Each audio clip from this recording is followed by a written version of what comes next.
courage. It takes an enormous amount of courage to be content. Did you know that? Enormous! It takes an enormous amount of courage to not always need more. It doesn't mean you won't have more. I'm not saying that. Like the human condition is to grow and to thrive and to do more. What I'm talking about is who you are in the meantime. And I'm telling you,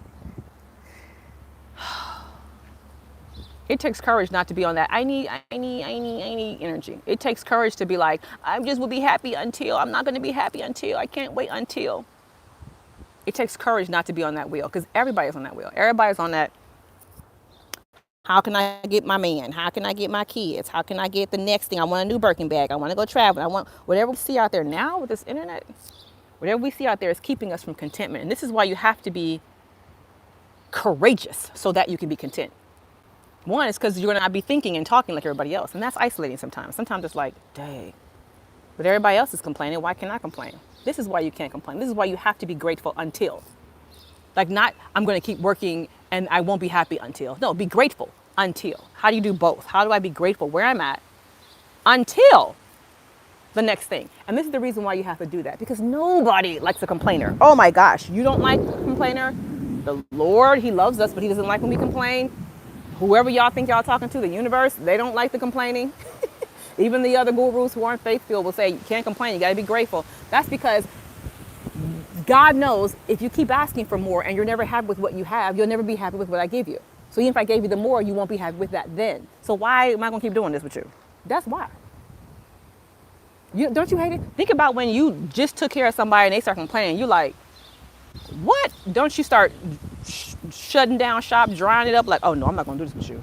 I literally just bailed you out and you want more money. I literally just gave you 2 hours of listening to your life and you want more. They get to, you like, it's giving entitled, it's giving, right? It's giving, you don't see me and my efforts, so we're not going to keep doing this. That's why you have to be content. Because God and all the other, whatever y'all idols people are worshiping, is like, I love you.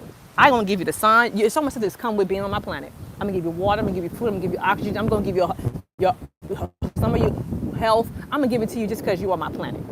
But what we're not going to do is act like I owe you all the extra stuff. You're going to have to be grateful.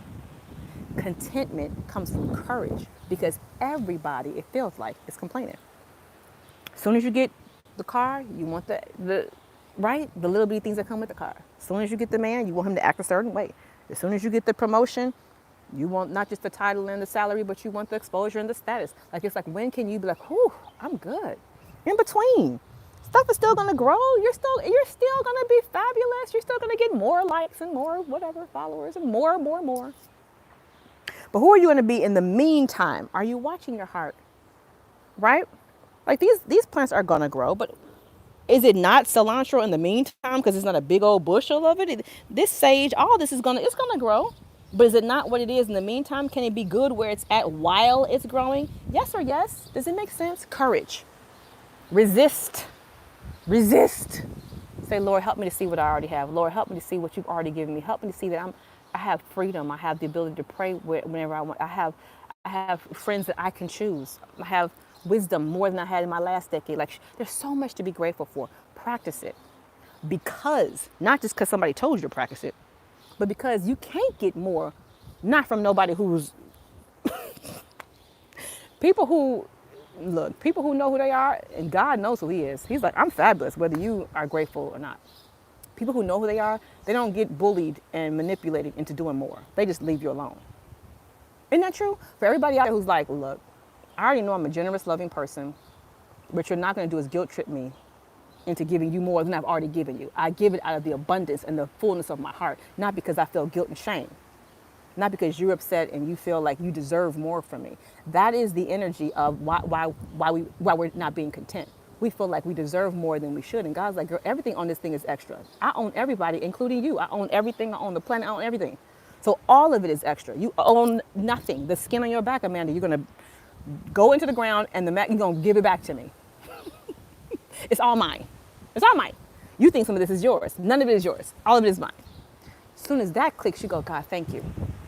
Thank you for peace. Thank you for the ability to take a nap in the middle of the day. Thank you for clean water. Thank you. Thank you. Thank you. And he's like, oh, you get it. Okay, there you go. That's why he gives to people who don't want it. That's why the money comes to believers who don't care about money anymore. That's why the fame comes to believers who don't, like, you can engineer it and make yourself happy, but you always fail. When God gives it, he gives it to you when you don't want it anymore. When you're like, I'm done. I don't even need a man. Then why does everybody get married right when they don't need a man? That's so funny to me. As soon as they give it up, I can't tell you how, as soon as I don't want to lose the weight, I'll start losing the weight. You said, girl, you want it too bad. It's too much vanity behind it. As soon as I need people and support and friends in my life. As soon as you let it go and say, Lord, you send me who's supposed to be in my life. Guess who shows up? As soon as you go, I'm good where I'm at, Lord. I'm content where I'm at. I'm grateful whatever you send me, however you want to do it. I'm going to be obedient. I'm going to leave it alone. Guess what ends up happening? It's a heart issue. But it takes courage. It takes courage to be around your friends and go, these friendships might not work because all y'all do is complain. It takes courage to be around your family and go, I might not be able to share the way that I want to with my family because they like to nag and they like to be like, and the government, and all of it's true. And the man, all of it's true. And my boss, all of it's true. And my man and my spouse and all of it could be true. These kids, all of it could be true. And yet it's not really that true. You could have some rowdy kids, but how that happen? You could have a entitled boss, but what you gonna do? Like, God can change all of it around. He can fix all of it. But who are you gonna be in the process? He doesn't fix it for people who are like, God, where you at? Da, da, da. Look, he taught me that when I lost my child. He's like, hold on. And that thing hurt. I almost stopped believing in the Lord. I almost became an atheist. And he was like, hold on, let's talk about it. Because see, if that's what it is, it's a number of things that you felt I owed you. That last company that melted in '08, you felt I owed that to you because you prayed over it. And you feel that child because you're healthy and you've been a good girl and because you go to church, you felt like I owe you that child. But that child is my child, just like you're mine. And the child got a better deal out of it.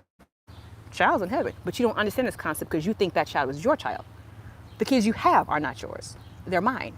You haven't asked me, how do I steward this child? How do I parent this child? How are you being grateful with what you have right now, Amanda? Because it's not yours. I just need you to manage it. The house, the property, the business, all the things. I'm just like, hey, I got ideas for you. Can you manage it? Because I want this to happen in the planet. I want this to happen on the earth. And you feel like you want it to happen. You think this is your vision, and that's not what we're doing. We're doing my vision. And I'm going to make miracles. I'm going to make it happen. It's going to be so sweet. It's going to be so good. It's going to be so juicy. But as long as you keep your hand off it, this is going to work. As soon as you go, but you supposed to, Jesus, he's going to be like, oh, let's take a moment. Let's pause. And let's just work this out. That's what Job was all about. He's like, hold on, Job. I understand this is a rough deal. But where were you? When I was creating heaven and putting stars, where were you at? Job was like, my bad. My bad. It took me, it was just a rough season, Lord, my bad. Perspective, courage, contentment. Yeah? Love y'all.